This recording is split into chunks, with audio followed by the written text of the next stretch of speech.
mengkredit dana dari KSP Pulau Bidadari Indonesia. Aplikasi ini belum berizin ataupun terdaftar di OJK, dinyatakan ilegal ya. Jika aplikasi yang tenornya sangat singkat, itu sudah pasti aplikasinya ilegal ya. Dan bunga dan dendanya tidak ada batasan. Oke, langsung kita buka ke aplikasinya. Jadi teman kita ini, dia mengisi satu aplikasi saja, menginput data. Memang sebenarnya dia belum pernah sama sekali mengajukan pinjaman online ya. Nah, sekali dia nemu, langsung di aplikasi yang ilegal. Dan dia panik ya.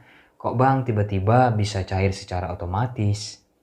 Langsung 6 aplikasi. Ini kan dia ngisi di sini ya, dana cepat. Ini tiba-tiba yang di atas ini, 5 ini ya, langsung cair otomatis dan terkirim ke rekeningnya. Ini yang pertama ya. Ini yang pertama yang di sini 1.200.000. Terus yang kedua ini dana Indo 1.600.000, duit kita 1.600.000, get uang 1.600.000, kilat tunai 1.600.000, terus pinjamlah 1.600.000 juga. Sebenarnya aplikasi ini cukup lama juga karena dulu-dulu saya juga sering menemukan teman-teman kita terjebak hingga 20-an aplikasi ya. Ini semakin dibayar ya, ini akan mendapatkan limit kedua. Jadi otomatis tercair lagi dia ke nomor rekening. Ini masih untung juga ke 6 aplikasinya memang benar-benar terkirim ke nomor rekening ya. Karena apa? Ada beberapa rekan-rekan itu dia misalnya cair 10 aplikasi, tiba-tiba cuma 8 aplikasi yang terkirim. Sementara 2 aplikasinya itu tidak terkirim ke nomor rekening. Dan di aplikasinya itu tertera ada tagihan ya. Nah, tapi ini terkirim semua. Jadi ini solusinya ketika kalian terjebak, terjerat, tertipu ya sama aplikasi yang sejenis ini ya, aplikasi yang lainnya juga yang sejenis ini, kalian tidak bisa mengembalikan ya sesuai yang dikirimnya ke nomor rekening kalian. Kalian ingin menghubungi ke pusat bantuan seperti email ya ataupun nomor telepon kantornya, itu percuma, nggak akan ditanggapi. Kalian hanya bisa ngomong sama DC-nya ketika kalian sudah jatuh tempo. Biar dia menghubungi duluan, baru bisa kalian berbicara ya. Nanti setelah DC-nya menghubungi ya, meminta pelunasan di aplikasi ini, kalian jelaskan, saya kemarin hanya mengajukan di aplikasi satu saja dana cepat.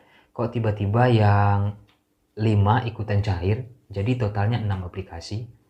Nah, bagaimana jawaban DC-nya? Yang sudah-sudah, yang sering saya teman-teman, itu DC-nya nggak mau tahu. Ya, udah jelas DC-nya menjelaskan, tidak akan mungkin kami melakukan pencairan tanpa Anda mengklik di aplikasi tersebut, ya. Tanpa Anda mengajukan pengajuan. Tentu dia menjelaskan seperti itu. Walau bagaimanapun kalian meminta ingin kalian kembalikan saja sesuai yang dikirimnya ke nomor rekening, mereka tidak akan mau. Kecuali kalian membayar total ya. Ini totalnya 9.200.000. Nah, kecuali dibayar total ini 9.200.000 bunga dan dendanya jika sudah keterlambatan ya, barulah mau dia ya, karena kalian langsung full.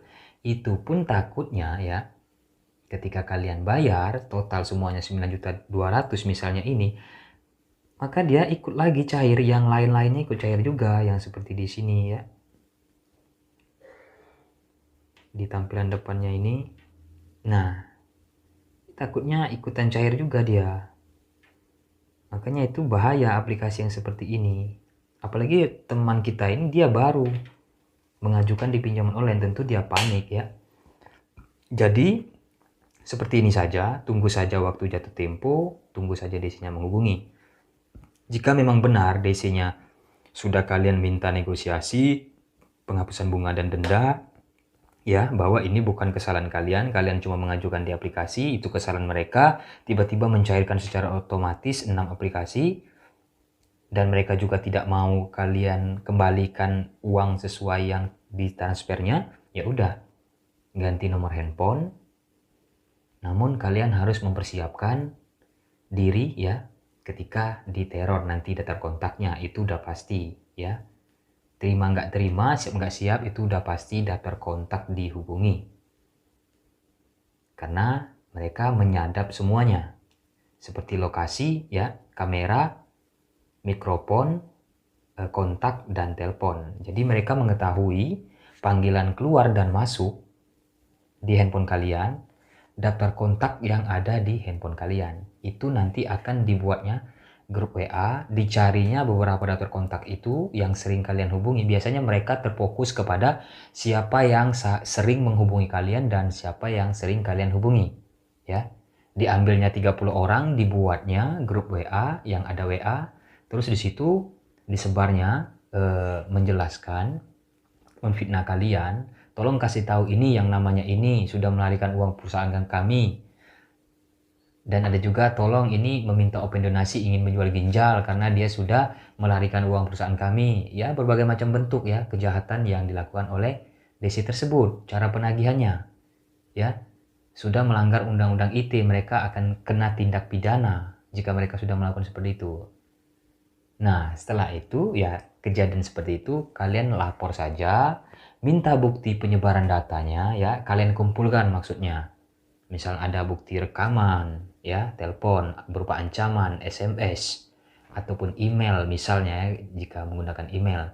Dan di WA juga kalian serahkan ke kepolisian, kalian laporkan bahwa saya disebar data, saya tidak mengajukan di pinjol tersebut sebanyak itu, tiba-tiba mereka menjerat saya dan mereka mengancam saya harus bayar semuanya, totalnya. Jika tidak mereka akan menyebar daftar kontak, akhirnya terjadi mereka menyebar data saya ke rekan-rekan saya, keluarga, mempermalukan saya, memfitnah saya. Buat surat laporan, setelah itu surat laporannya itu bisa kalian klarifikasi ke beberapa daftar kontak ya.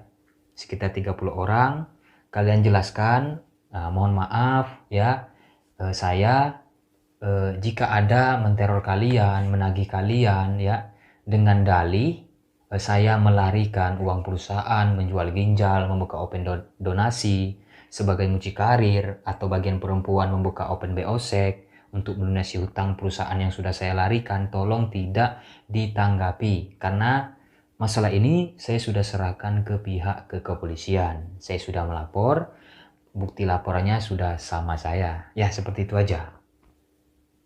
Ya. Seperti itu aja solusinya.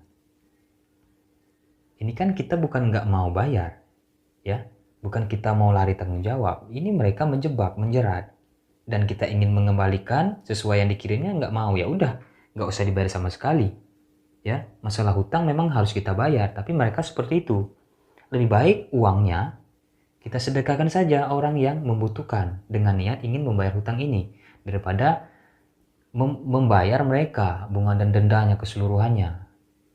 Ya, tapi itu kembali lagi kepada kalian semua, keputusan kalian yang ambil, bagaimana keputusan yang baik dan yang tepat bagi kalian, silakan kalian lakukan saja. Saya hanya memberikan referensi ya dari teman-teman yang sudah bahwa ketika dibayar itu akan terotomatis lagi yang lainnya, maka nggak akan ada selesainya, gali lubang tutup lubang sampai kapanpun nggak akan ada selesainya, ya akan jadi budak pinjol selamanya.